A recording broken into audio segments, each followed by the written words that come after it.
They laughed together when nobody else was watching and offered solace when life's burdens became too heavy to bear. Yet beneath those smiles lay a deep, unspoken silence, one that concealed heartbreak, pride, and lingering regret. For years, Elton John kept private the extraordinary truth of his connection with Princess Diana, a friendship that was both life-changing and fraught with struggle. Now he is prepared to share the story that irrevocably altered the course of both their lives. Their initial meeting took place in the summer of 1981, a season that remains etched in British history.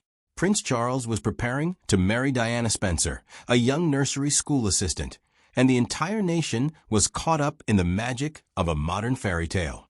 But for Elton John, already a world-famous musician, that year held a more intimate significance. It marked the beginning of a friendship that would leave a lasting impact on his life. By then, Elton had already established himself within royal circles.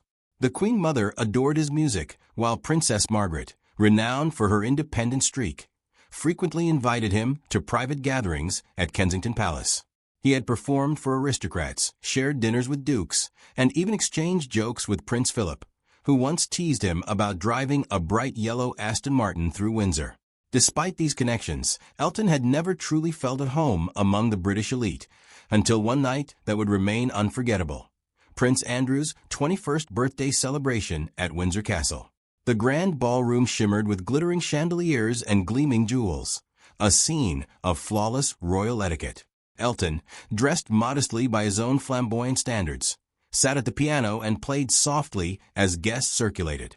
He later recalled feeling nervous and slightly out of place among so many lords and ladies.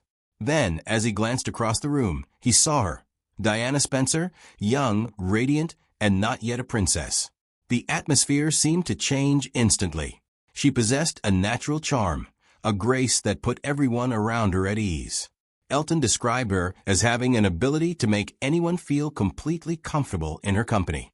Their eyes met, and a simple, polite smile soon blossomed into a connection that felt effortless. Within minutes, they were laughing like old friends, poking fun at the awkward music, and eventually miming the Charleston together in the middle of the ballroom, a spontaneous display so delightful that even the Queen noticed and smiled. Elton would later reflect, "That night, I felt as if I'd known her forever." For Diana, Elton's warmth and wit became a lifeline. She was only weeks away from entering a life dominated by duty, rigid structure, and unrelenting public scrutiny. To Elton, Diana was strikingly genuine, unpretentious, quick-witted, empathetic, and an absolute delight to be around. She was a fascinating dinner companion, an engaging gossip, and someone who genuinely cared about others. From that evening forward, their friendship deepened, with both recognizing each other as outsiders within their own worlds. He, a flamboyant musician, constantly under scrutiny for his sexuality. She, a young woman about to surrender her personal freedom to the constraints of royalty. Their shared understanding, born in the middle of a dance floor, would evolve into one of the most remarkable friendships of the 20th century, though neither could have predicted the trials that lay ahead. Throughout the 1980s and into the early 1990s, Elton John and Princess Diana became inseparable, forming a bond that few around them fully understood. Even under the unyielding gaze of the media, their friendship thrived on honesty and vulnerability. Public appearances at charity galas, royal events, or music performances captured smiles and laughter. But behind the cameras was a profound connection rooted in compassion. Elton often commented that Diana had a rare gift. She could make even the most powerful figures in the world feel comfortable, yet she herself rarely experienced peace. Trapped between duty and emotion, between royalty and her own humanity, Diana endured a marriage to Prince Charles that grew increasingly cold. The tabloids brimmed with rumors, speculations of infidelity, and accounts of emotional distance, all while Diana struggled under the heavy weight of palace protocol. Elton recognized that same loneliness within himself as he battled addiction, self-doubt, and the constant pressure of public scrutiny. Seeing the pain mirrored in one another created an unspoken trust, forming the foundation of their enduring connection. Their friendship also flourished through shared humanitarian work. Diana regularly attended Elton's charity events, particularly those supporting AIDS awareness, a cause deeply personal to both of them. In an era when fear and stigma surrounded the disease, Diana courageously defied royal etiquette, visiting patients, shaking hands, and embracing them without gloves. Elton later reflected that her fearless actions changed public perception of AIDS, demonstrating a compassion that few could ignore. Yet, amidst the serious moments, there were countless lighter instances that highlighted their camaraderie. Diana shared Elton's playful sense of humor, often teasing him about his flamboyant wardrobe, while he admired her sharp wit and charm. They delighted in mocking aristocratic pretensions at private gatherings and navigated chaotic situations with Hollywood stars, such as the time Richard Gere and Sylvester Stallone both vied for Diana's attention during a London dinner party, a scenario Elton later described as verging on a fistfight. Despite the public admiration, Diana's private life was fraught with challenges. She battled bulimia, endured sleepless nights, and wrestled with the feeling of being unloved. At times, Elton simply visited to listen. No cameras, no audiences, just two friends sharing a rare moment of privacy amid a world clamoring for their attention. As her pressures increased under palace scrutiny and media intrusion, Elton worried constantly, understanding the fragility of trust. By the early 1990s, they had become almost like siblings, joking, arguing, and relying on one another. Still, even the strongest of friendships can fracture under strain.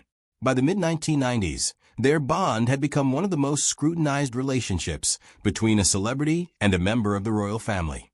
They had endured media storms, public scandals, and personal crises together. Yet in 1996, an unexpected incident created distance between them. A charity project, deeply meaningful to Elton, became the source of tension. He had been compiling a coffee table book of rock photography to benefit an AIDS foundation, and Diana had initially agreed to write the foreword. Her participation represented both her advocacy and her commitment to humanizing the disease. Then, without warning, she withdrew. Elton received a courteous yet distant letter explaining that royal advisors had objected to her involvement, citing concerns over photographs of semi-nude male models. To Elton, this felt less like protocol and more like a betrayal by someone he considered a trusted friend. Speaking years later on Larry King Live, Elton admitted, "I wasn't too happy, and I let her know that." His expression of disappointment prompted a reply from Diana, described as sharp, distant, and final. The ensuing silence lasted months. Elton was hurt not because of her decision, but because of the emotional distance that followed. Diana, meanwhile, had just finalized her divorce from Prince Charles and faced relentless media scrutiny. Surrounded by competing agendas, she questioned whom she could truly trust. Elton suspected that palace advisors had played a role, but he also wondered if Diana had simply grown weary of public commitments. Either way, the damage was done. Two people who had shared laughter, grief, and secrets had become strangers. "It was awful," Elton later recalled. "We'd always been honest with each other, but pride got in the way. We were both too proud." For months, their silence persisted. Elton continued his charitable endeavors, while Diana focused on rebuilding her life as an independent humanitarian. Both carried the weight of a friendship left unresolved, unaware that fate would soon bring them back together through tragedy. The turning point came after the shocking murder of Italian designer Gianni Versace on July 15, 1997. Diana and Elton were both devastated, as Versace had been a close friend and confidant. At his funeral in Milan, Diana spotted Elton among the mourners and approached him. She took his hand and whispered, "I'm so sorry. It was silly our falling out. Let's be friends again." True to her character, she diffused the tension with humor, joking about Apollo. Their laughter rekindled their bond, and they planned to meet again. Tragically, that meeting never occurred. In the early hours of August 31, 1997, Elton was awakened by a fax carrying devastating news. Princess Diana had died in a car crash in Paris while being pursued by paparazzi through the Ponte El Alma tunnel. She was just 36 years old. Grief-stricken and stunned, Elton was asked by the Spencer family to perform at her funeral. Alongside Bernie Taupin, He rewrote the lyrics of his 1973 classic Candle in the Wind, transforming it into a tribute for Diana. The new version began, "Goodbye England's Rose, may you ever grow in our hearts." On September 6, 1997, standing in Westminster Abbey before a global audience, Elton sang with trembling hands. It was not a performance, but a profound farewell. The single went on to become the best-selling record in history, selling over 33 million copies, though Elton never celebrated it as a hit. To him, it remained a wound that could never heal. In the years that followed, Elton remained committed to protecting Diana's sons. When Prince Harry faced relentless media intrusion, Elton spoke out, offering support and sanctuary. Reflecting on his friendship with Diana, he expressed regret for not reaching out sooner, emphasizing that life is too short for pride.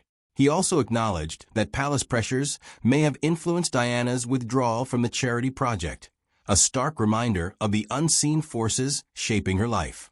Their friendship, a union between a royal and a rock star, forged through shared laughter, solitude, and honesty, revealed a side of Diana the public rarely saw, a woman who laughed, cried, and lived with full humanity. Through her, Elton discovered purpose, compassion, and the drive to become a leading advocate for AIDS awareness and humanitarian work.